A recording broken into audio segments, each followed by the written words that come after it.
Hello guys, how are you? I'm Hardeep Singh. Welcome back to your own YouTube channel. IELTS updates and recent exams. For more updates related to recent IELTS exam writing test topics, listening, reading, practice test, and speaking, you got guesswork. Please, guys, participate in everyday listening and reading practice test to achieve your desired band score in your actual IELTS exam. Please hit the like and subscribe button. Press the bell icon for the upcoming notifications. Don't forget like, subscribe and share my YouTube channel and my Facebook page, IELTS updates and recent exams. Part 1. You will hear a woman phoning the local council about an abandoned vehicle. First, you have some time to look at questions 1 to 6.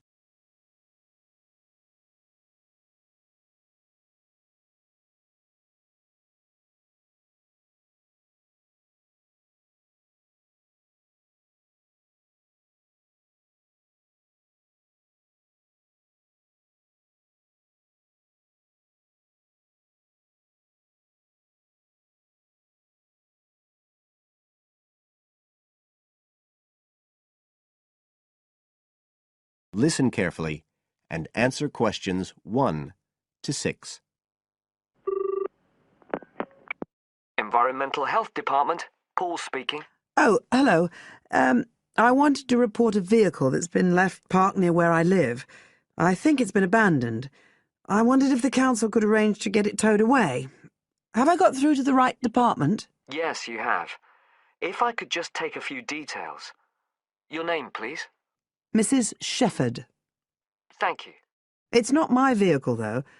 I just thought someone ought to report it. No, that's fine.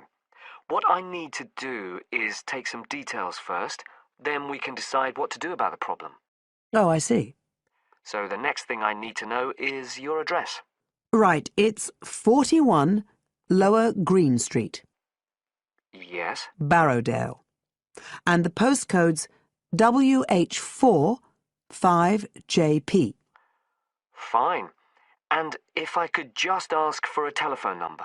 It's 01778 552387. I'm out quite a lot, but you can just leave a message on the answer phone if you need to. Or I could give you my mobile number. That's all right, don't worry. Now, could you tell me a little more about this vehicle? You say it's been abandoned. Well, it certainly looks like it. Can you give me an idea of where it is? Yes, it's near the main road that goes through Barrowdale. Is that the A69? Yes, that's right. Now, there's the primary school just towards the end of the village, and then next to that, next to the children's playground, there's a field, and it's in there. Oh. I wonder how it got in there. Well, there's a gate to allow farm machinery in and out. I thought something ought to be done about it. The children from the school might start playing in the vehicle and lock themselves in or something. Yes. You were quite right to report it. And what type of vehicle are we talking about here? It's a van, actually. You know, the sort with just a couple of little windows at the back. Right. You don't happen to know the make and model, do you? Oh, yes. I went and had a look and got all the details. I thought you might need them.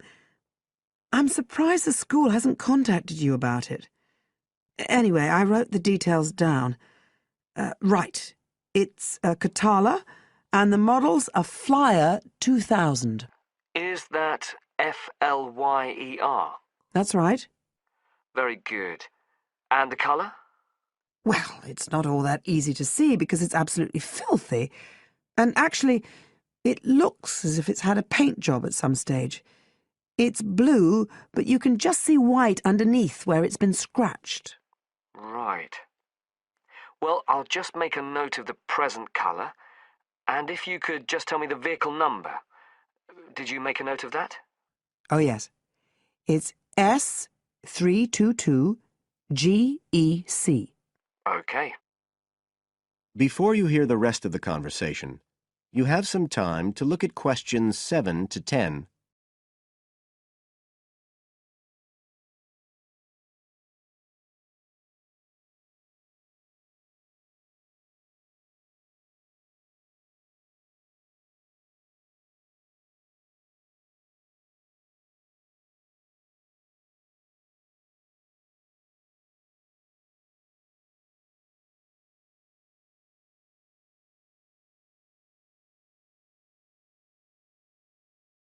Now listen and answer questions 7 to 10.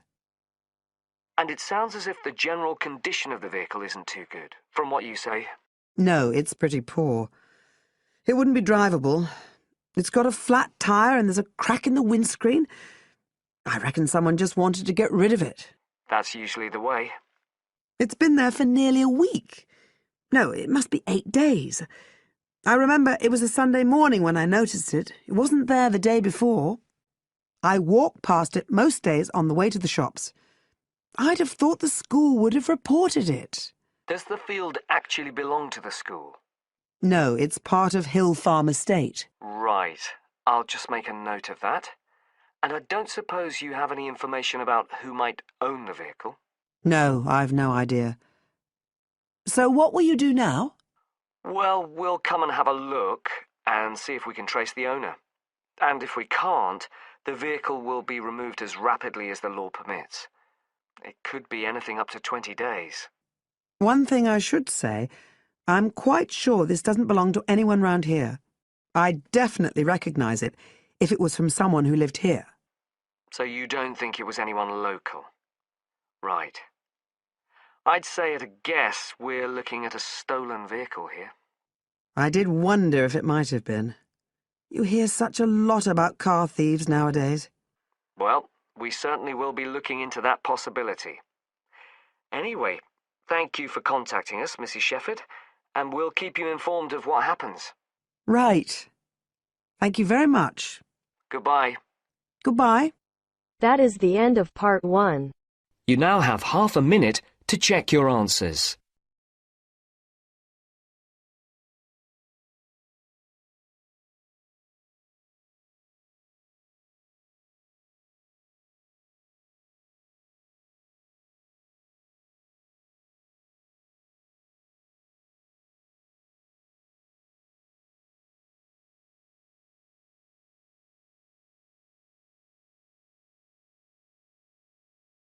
Now turns to part 2. You will hear a tour guide talking to a group of tourists who are visiting a historic town on the east coast of the USA. First, you have some time to look at questions 11 to 17.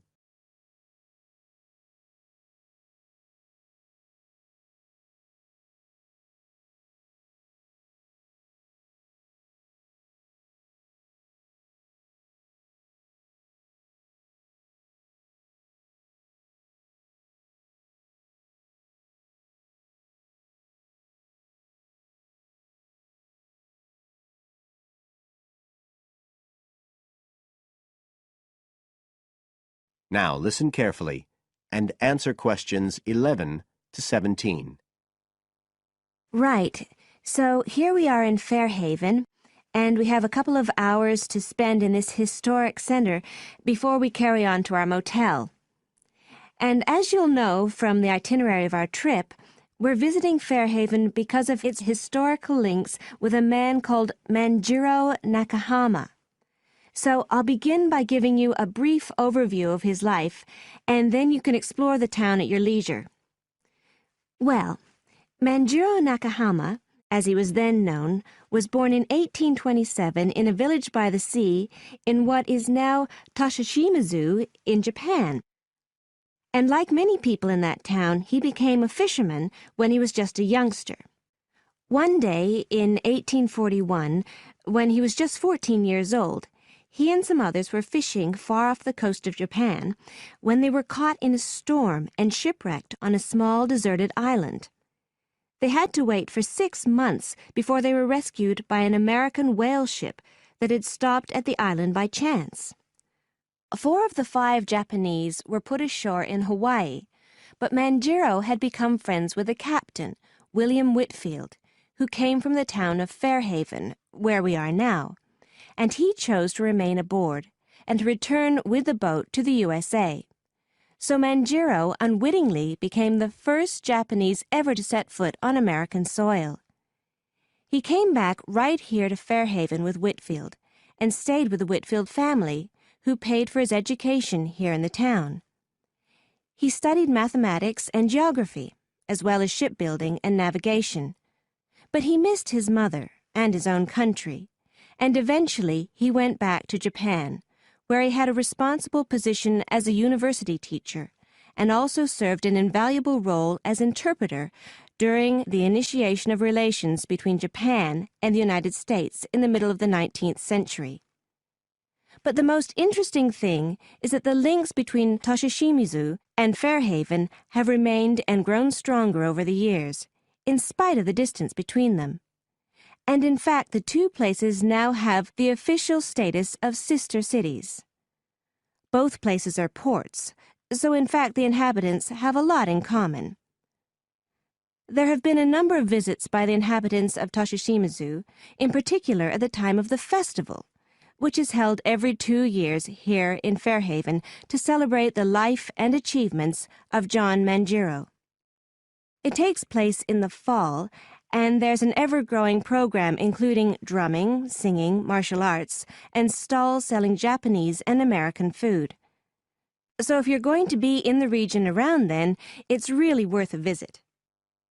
Before you hear the rest of the talk, you have some time to look at questions 18 to 20.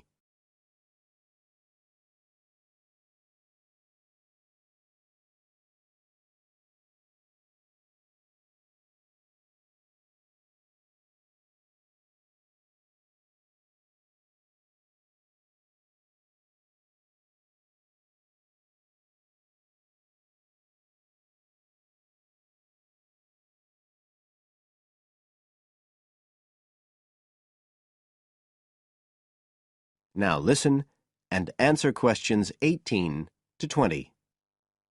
Now, many of the buildings that Manjiro Nakahama knew in Fairhaven are still standing today. And so if you'd just like to hand round some copies of this map, I'll suggest the best route to follow to see them. Okay, so if you look at the bottom of the map, you can see the Millicent Library, and that's where we are now. Now, to follow the John Manjiro Trail, you go out of here along Center Street and then head up Main Street until you get to Pilgrim Avenue. Go down there and turn right at the end. Go straight on, and just on the corner with Oxford Street, you'll see a 2-story house. This is the Whitfield family house, and this is where Manjiro first stayed when he came to Fairhaven. It's still a private residence, so please respect the owner's privacy. Okay, now if you carry on along Oxford Street, then turn left at the end, you'll come to North Street, and about halfway down there is what's known as Old Oxford School. This was the very same school that Manjiro attended when he lived here. It was considered to be the best school in town because of the quality of the building. Unusually, it was built of stone, and the quality of the teaching. Nowadays, it's usually closed, except on special occasions. Go on to the end of North Street and turn the corner onto Adams Street. If you follow the road down back towards the library, you go round a couple of sharp bends, and on the second of these, you can see the School of Navigation, which Manjiro also attended. And if you follow the road on, you'll soon find yourself back here at the library. And I'd suggest you spend some time looking around that too, if you have any time left. Right. Now, does anyone have any questions? That is the end of part 2. You now have half a minute to check your answers.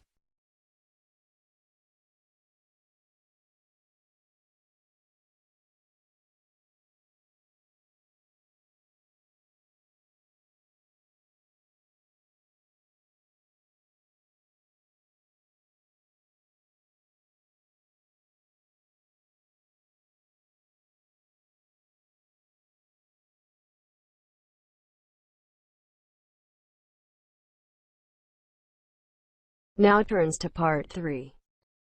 You will hear 2 students called Jane and Mark talking to their tutor about the project assignments for their senior thesis. First, you have some time to look at questions 21 to 23.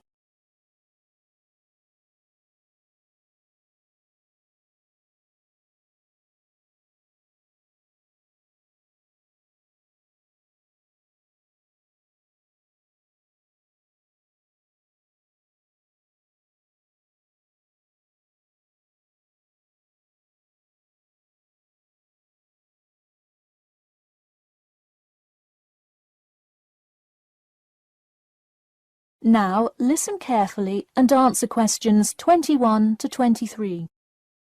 So, you were both given your project assignments for your senior thesis today, right? Yes, and we already have to submit our topics next week. But how could they give us a grade this soon? No, next week's due date will not be counted towards your final grade.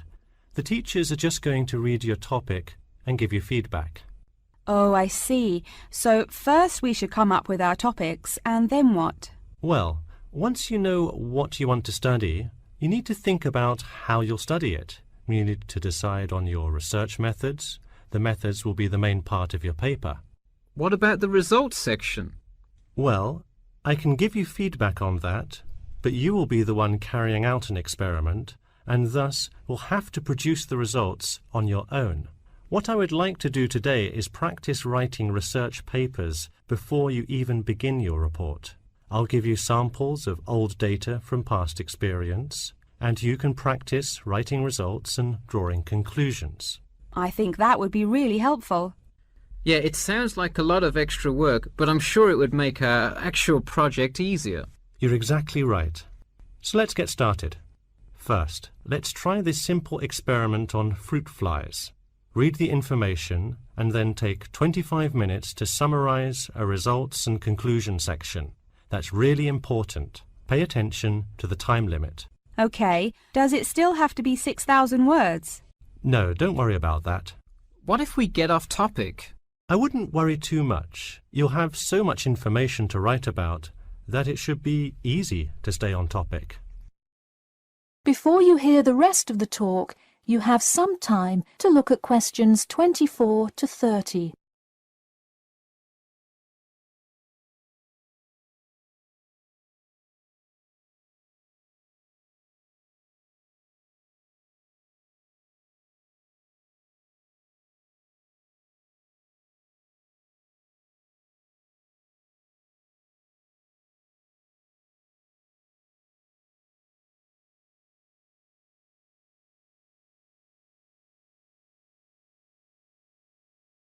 Now listen carefully and answer questions 24 to 30. But what about other sources? Well, for this assignment, you can use the one from your textbook. In your actual paper, you should find old experiments that support your topic. So do we need to find different types of sources?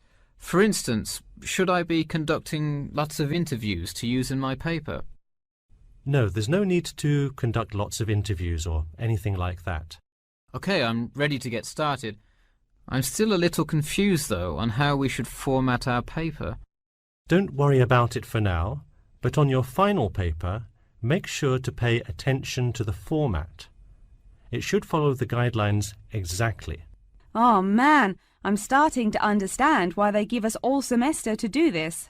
Are there any other small details like that we should know about? Not a whole lot. Make sure you provide 2 copies. One for your teacher, of course, but one for yourself as well. And of course, you know the due date, right? It's April the 11th, right? What? No, it's May 11th, right? Yes. The due date is May 11. Write it down. Oh wow, yeah, I need to note it.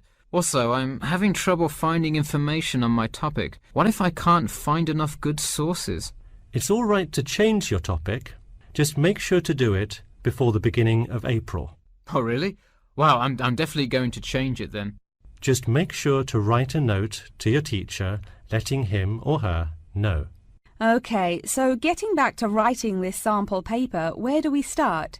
Should I just explain the experiment and what happened? Well, you need to start with your hypothesis. What do you think will happen? And then describe your procedure. Then you can write up the results and your conclusions. Oh boy, I don't know if I can handle any more instructions. That is the end of part 3. You now have half a minute to check your answers.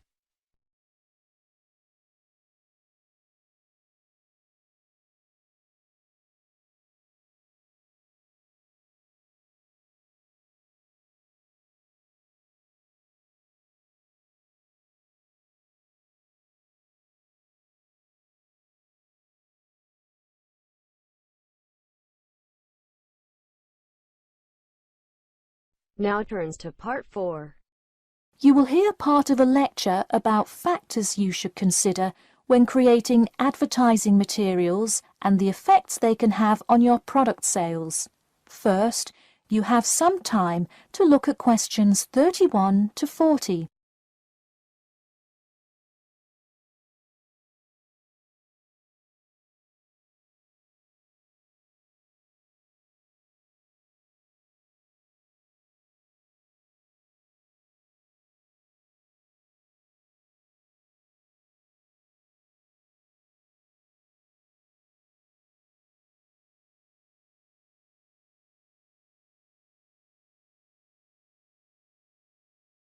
Now listen carefully and answer questions 31 to 40. Hello class, and welcome back to Marketing Strategies. This week I will expand upon last week's lecture by talking about factors you should consider when creating advertising materials and the effects they can have on your product sales. Lesson 1. Limit your advertising to the geographic area of your target market. Though you may have a product that people want in a large area, the distance that customers are willing to travel is a significant factor in their choice of where to purchase that product. Take this example. If you're really hungry and decide you want a burrito, would you choose the restaurant that is a block from your apartment, or the one that is just as good, or even slightly better, across town? Of course, you'd pick the closer restaurant. Next, there's the method of communication to your target market. How do you decide among radio ads, TV commercials, flyers, or even word of mouth?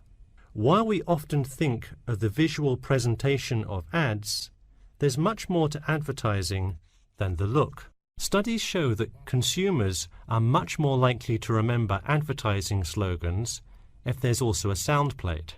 Did you know that your sense of smell is closely linked with memory? Think about Mandy's candy store up the road. Every time you walk past it, you can just smell the chocolate, right? I bet you can almost smell it now. Just mentioning the name brings about the smell memory and, in turn, a chocolate craving. What better way to sell chocolate bars? Obviously, sometimes appealing to the senses isn't the most practical way to advertise.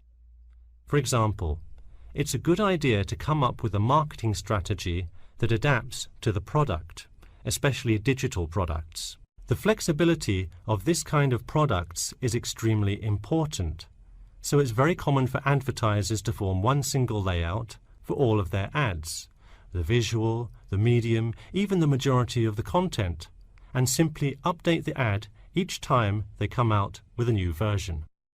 Remember, advertising is all about stirring up the right feeling in your potential customers, whether by stimulating the senses, appealing to the intellect, and so on. Once the customer experiences the ad, the important thing is his or her reaction.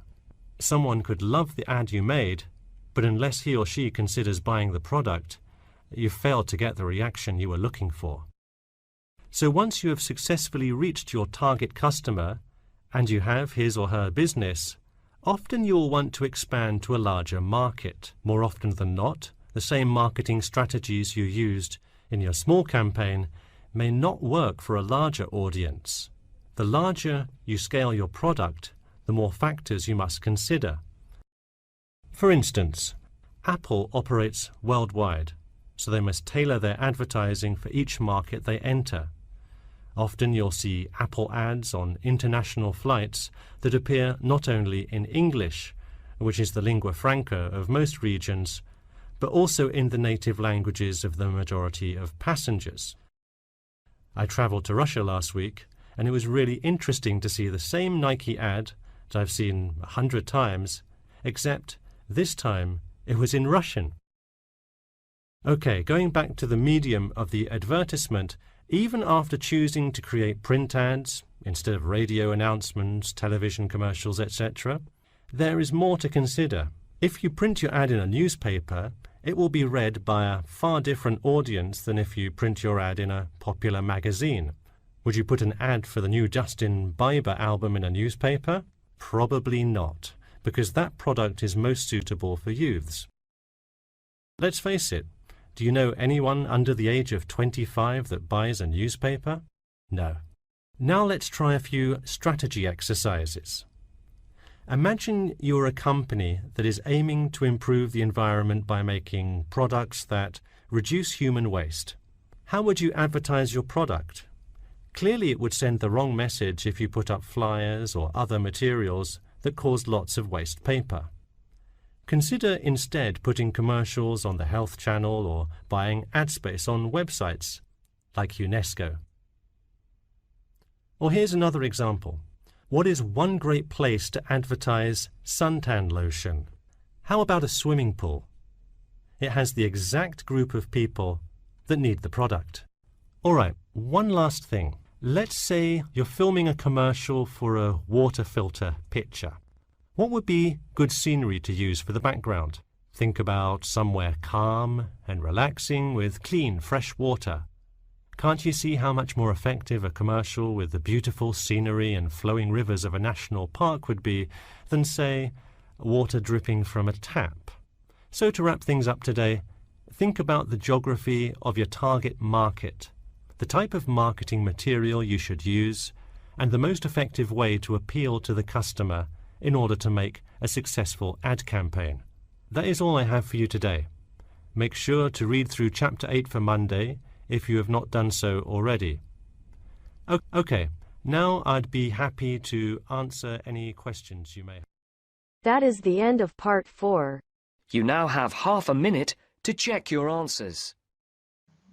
So guys, don't forget like, subscribe and share my YouTube channel and my Facebook page, IELTS updates and recent exams. For more updates related to recent IELTS exam writing test topics, listening, reading, practice test and speaking, you got guesswork.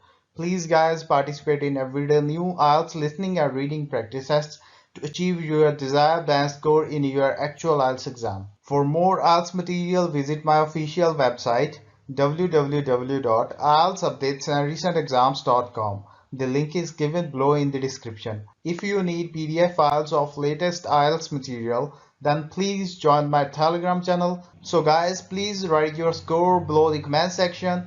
Again, thanks for listening. God bless you all guys. Stay tuned, stay safe.